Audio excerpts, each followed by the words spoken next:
Blood Moon Chronicles. Chapter 5. Revelations. The air was thick with tension as I stood outside the dimly lit gas station. The flickering neon sign buzzed overhead like an angry hornet, casting jagged shadows on the cracked asphalt. My heart hammered against my ribs, a drum solo for the end of the world.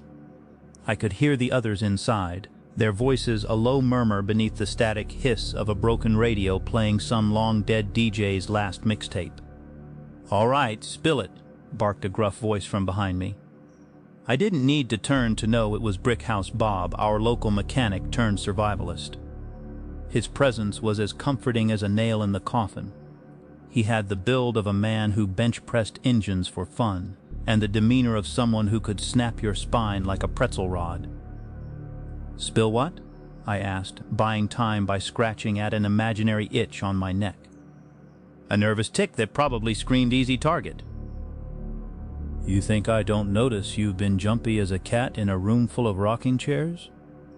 You ain't the only one with eyes and ears. Saw you whispering with that twitchy kid from the high school. What's his name? Ethan?" Ethan. The name tasted like ash. He was the reason I was here, why we were all here. His fascination with the occult wasn't just a hobby, it was an invitation to hell's front porch. "I'm just saying maybe his info could be useful," I said, trying to sound convincing rather than desperate. "Useful? That's what you call dragging us into this mess." Bob stepped closer, his breath smelling of moonshine and regret. "You think this is a game? We're talking about creatures that chew through Kevlar for breakfast." Before I could retort, the door creaked open and Rhonda emerged like a wraith wrapped in a trench coat too long for the grave. Her eyes were dark pools reflecting the chaos of the last few nights. "We need to talk," she said, her voice not quite human, too smooth, too calculated.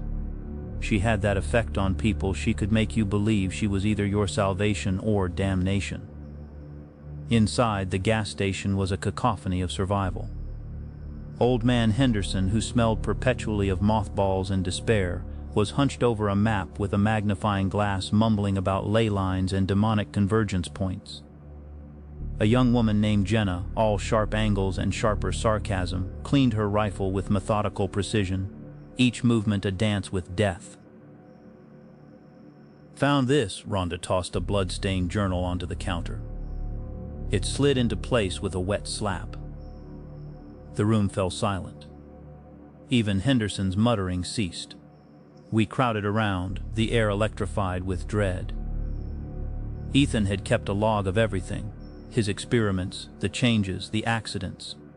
But the entries became increasingly frantic, the handwriting jagged like broken glass.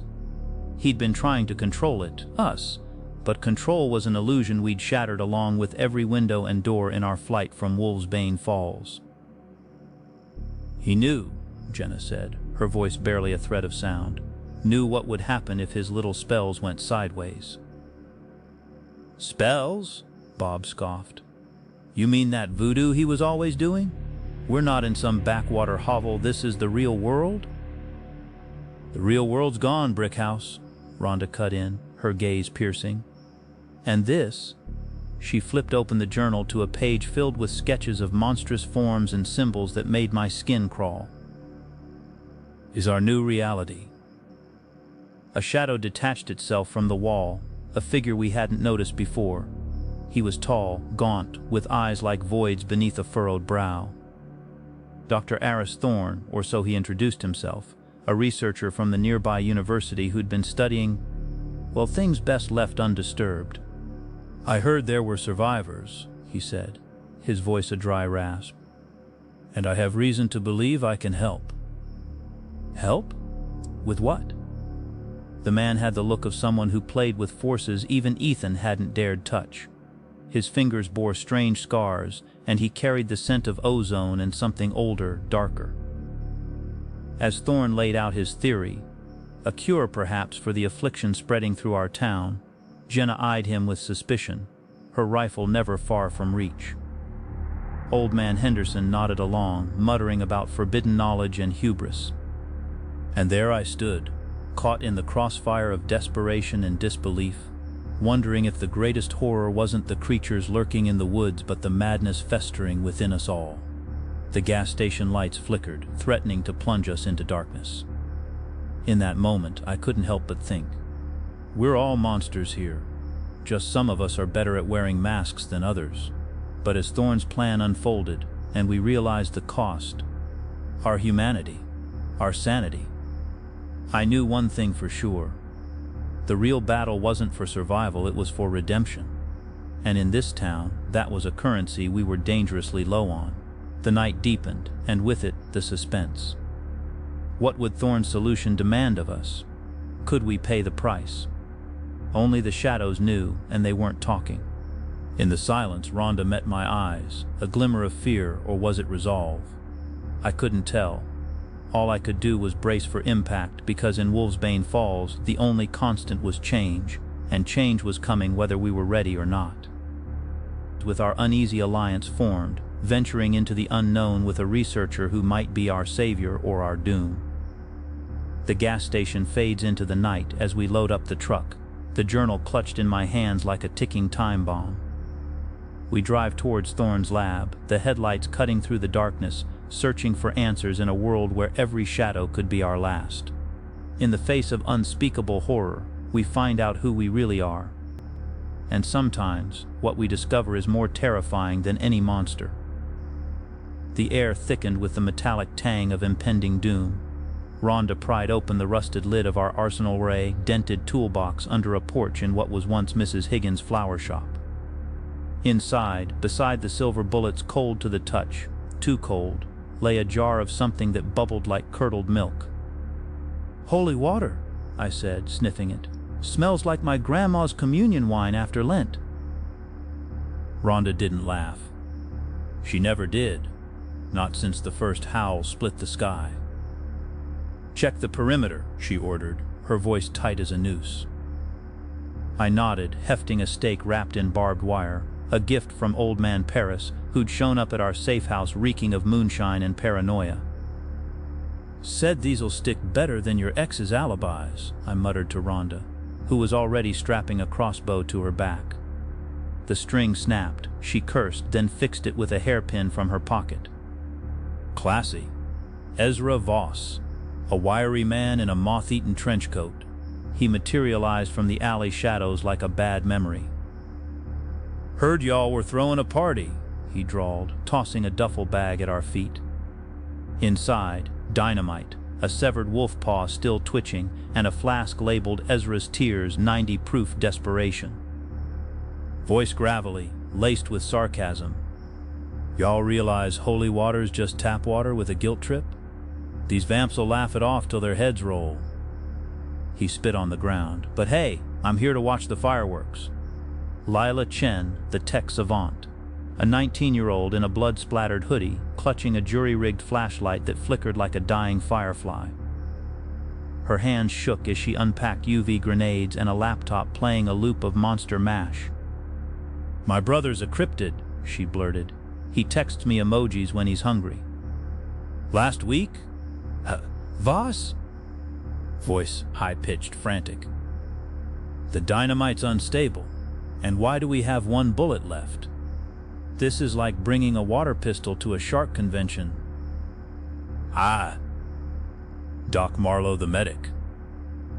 A stoic woman in a blood-stained lab coat, carrying a satchel of syringes filled with glowing blue liquid. Her eyes never left Rhonda. "You're infected," she stated flatly. Rhonda froze. Not yet. "But the bite on your forearm? It's crawling." Voice monotone, clinical. "I can slow it, not cure it. You'll need silver to finish the job, if you trust me." As dusk bled into night, the group split tasks. Ezra rigged the dynamite at the town's east bridge, blow their feet off, literally. Lila jury-rigged UV tripwires. "Hope you like disco zombies, ah."